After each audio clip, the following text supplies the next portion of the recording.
उस वक्त साहबजादा के चेहरे पर मेरे लिए नफरत साफ झलक रही थी और इधर मैं शंकर के साथ रूम में आ चुकी थी और अब मुझे शंकर से वो बातें निकलवानी थी जो पापा को छुड़ाने में मेरे काम आने वाली थी। बस एक बार इस हिडन कैमरा में इसकी असलियत रिकॉर्ड हो जाए, फिर देखती हूँ इस शंकर को।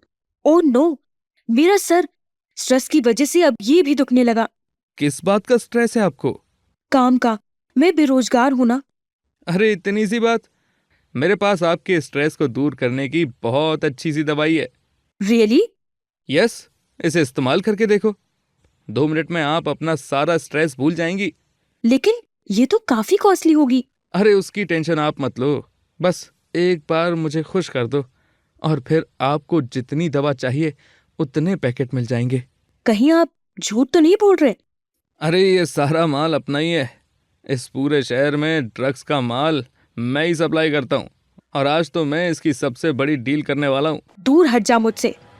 बहुत शौक है ना तुझे लड़कियों की जिंदगी के साथ खिलवाड़ करने का, लेकिन अब नहीं कर पाएगा। तू है कौन? लॉयर गुनगुन माथुर, और मुझे जो चाहिए था वो मिल चुका है, अपने पापा की बेगुनाही का सबूत। ये रही तेरी बर्बादी की फिल्म, और अब ये फिल्म पूरी दुनिया देखेगी। तो तू उस नरेंद्र की बेटी है? अच्छा ही हुआ तेरे बाप ने मेरे पैसे नहीं दिए, वरना तू मेरे हाथ कैसे लगती।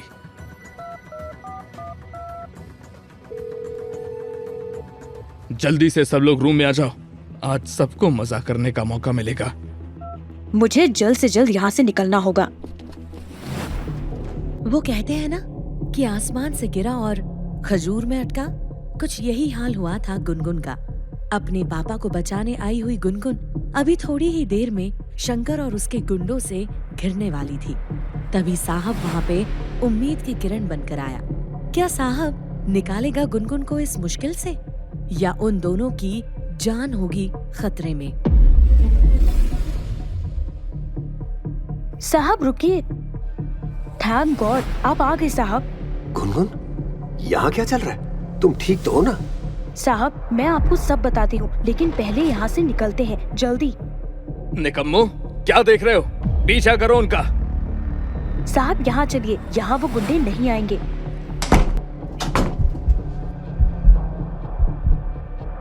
गुनगुन, तुम मुझे बताओगी ये सब आखिर चल क्या रहा है?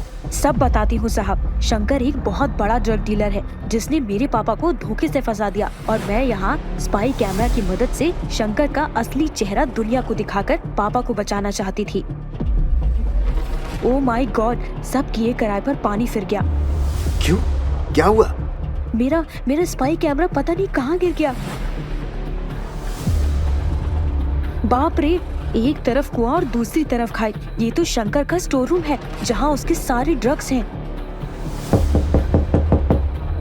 ओए लड़की सुन, चुपचाप वो स्पाई कैमरा मेरे हवाले कर दे, वरना तुझे और तेरे शहजादे दोनों को ड्रग्स के मामले में अंदर करवा दूंगा। शंकर, मैं तुम्हें कैमरा देने को तैयार हूँ, पर एक शर्त पर। साहबजादा को जाने दो। तुम पागल हो गई हो क्या? मैं तुम्हें छोड़ के कहीं नहीं जा रहा। आप समझ क्यों नहीं रहे हैं साहब? अगर आप ड्रग्स के साथ पकड़े गए तो आपके साथ क्या क्या होगा। आपकी जिंदगी तबाह हो जाएगी, और फिर मैं भी आपको बचा नहीं पाऊंगी। घबराओ मत गुनगुन, हम दोनों यहाँ से निकल जाएंगे। ऊपर देखो।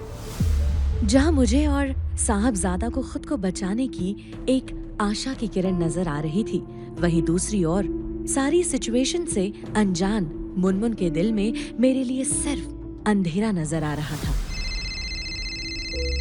हेलो तिवारी जी, साहब कहाँ हैं? अभी तक घर नहीं पहुँचे। हेलो मुनमुन मैडम, साहब तो ऑफिस से कब के निकल गए। अब मैं कैसे बता सकता हूँ कि वो कहाँ गए हैं? फिक्र करने की जरूरत नहीं है, वो घर आ जाएंगे।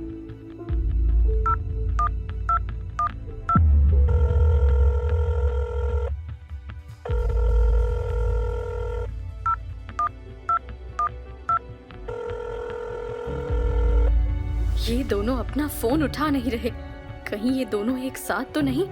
अब तो बस प्रगति बता सकती है गुनगुन कहाँ है।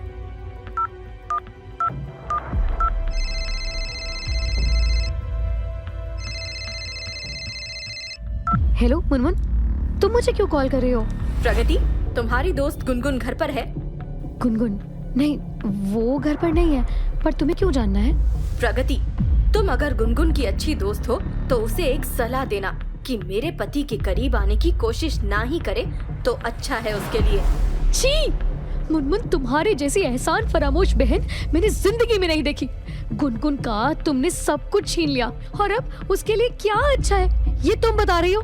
अभी तो मैंने कुछ बताया ही नहीं है, इसीलिए कह रही हूँ वो चुपचाप मुंबई छोड़ के चली जाए, यही उसके लिए अच्छा है। बताओ मुझे वो कहाँ है? Munmun, you really need to chill. Gungun dance club में है, जाओ देख लो। जरा सी भी शर्म बची हो तो गुनगुन से एटलीस्ट सॉरी जरूर बोल देना। प्रगति से मेरी लोकेशन जानने के बाद मुनमुन खुद कंफर्म करने के लिए डांस क्लब जाने के लिए निकल गई। वहीं इन सब से बेखबर स्टोर रूम में साहब डक्ट के अंदर घुस गए थे और मेरी तरफ अपना हाथ बढ़ा रहे थे। गुनगुन, मुझे तुम्हारी शर्त मंजूर है, मैं शहजादा को जाने दूंगा, तुम बस मुझे वो स्पाई कैमरा दे दो।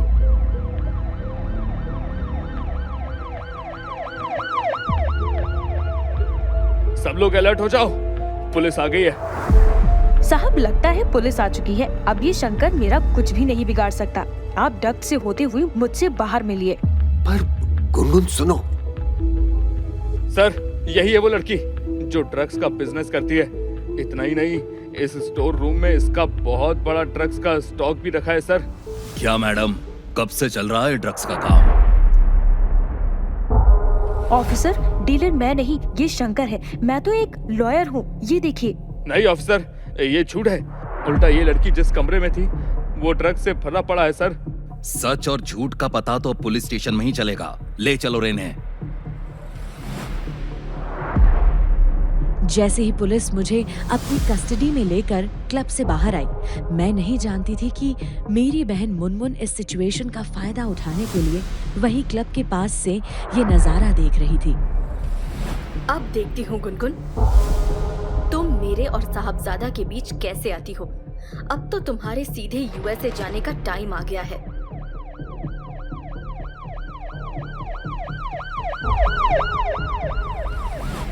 ये क्या? अब गुनगुन को कैसे बचाऊं? Spy camera? हाँ, गुनगुन किसी स्पाई कैमरे की बात कर रही थी। अब मुझे किसी भी हालत में वो ढूंढना ही होगा। मैनेजर, अभी इसी वक्त क्लब के सारे कमरे मुझे खाली चाहिए। अरे सर, आप तो साहबजादा है ना?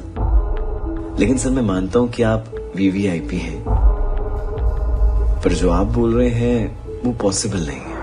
इसमें जो कीमत चाहिए वो लिख दो। मेरे पास तुमसे बहस करने का वक्त नहीं है। अब जल्दी से अपने स्टाफ को बोलकर सारे कमरे खाली करवाओ। हमें एक छोटा स्पाई कैमरा ढूंढना है। साहबजादा के मुझे बचाने की इस कोशिश से अनजान पूरी रात सलाखों के पीछे मुझे मेरे करियर की चिंता ने जगाए रखा। पर तभी इस न्यूज के बाद न जाने मेरी रेपुटेशन का क्या होगा। कहीं मुझे लॉ फर्म से निकाल दिया तो? एक तो मेरा फोन भी इनकी कस्टडी में है। करूँ तो करूँ क्या? ऑफिसर, गुनगुन निर्दोष है और ये रहा उसी का प्रूफ। तो ये शंकर ही है असली ड्रग डीलर। इसका मतलब नरेंद्र को भी इसी ने फंसाया है। Sorry sir. सुनो, जाके दोनों को छोड़ दो।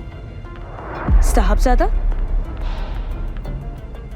आपने मेरी मदद क्यों की साहब? गुनगुन, मैं जानता हूं इसका जवाब कहीं ना कहीं तुम भी जानती हो।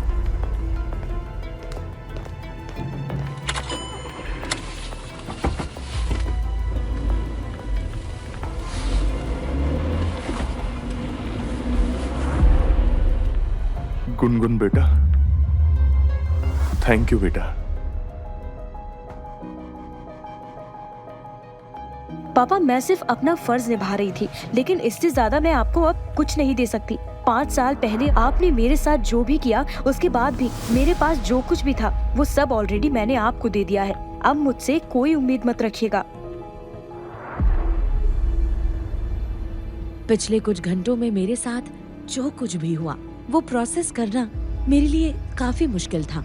मुंबई आने से पहले मैंने नहीं सोचा था कि मुझे मेरे अतीत का भार इतना कमजोर करने दौड़ेगा, पर मैं अब पीछे हटी तो आगे कभी नहीं बढ़ पाऊंगी। और इसी सोच में कब मैं प्रगति के घर पहुंच गई मुझे पता ही नहीं चला। प्रगति, ये क्या? ऐसा उतरा हुआ चेहरा, अब किस बात की टेंशन है तुझे? सब ठीक हो गया है। मुझे बाहर की नहीं, तेरे अंदर की टेंशन है गुनगुन। इससे पहले कि मैं कुछ कह पाती, मुझे अप्पू और डप्पू की आवाज सुनाई दी और दोनों भागते हुए मेरे गले लग गए। उन्हें देखकर मेरे चेहरे से टेंशन का नामो निशान मिट गया और मेरी आंखें हल्की नम पड़ गई।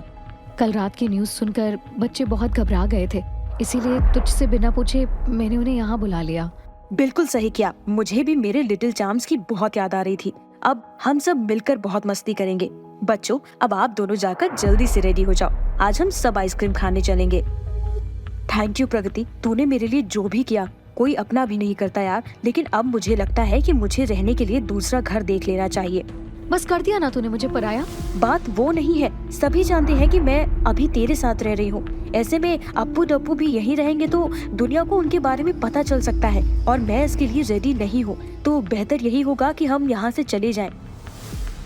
पर ये सब कल देखते हैं, फिलहाल तो हमें आइसक्रीम खाना है और मैं बहुत थक चुकी हूँ, तो थोड़ा रेस्ट करना है और फिर कल ऑफिस। चल।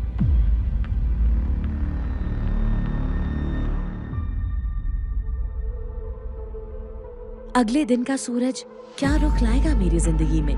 क्या साहब और मेरे बीच अभी भी किसी रिश्ते की बची है कोई गुंजाइश?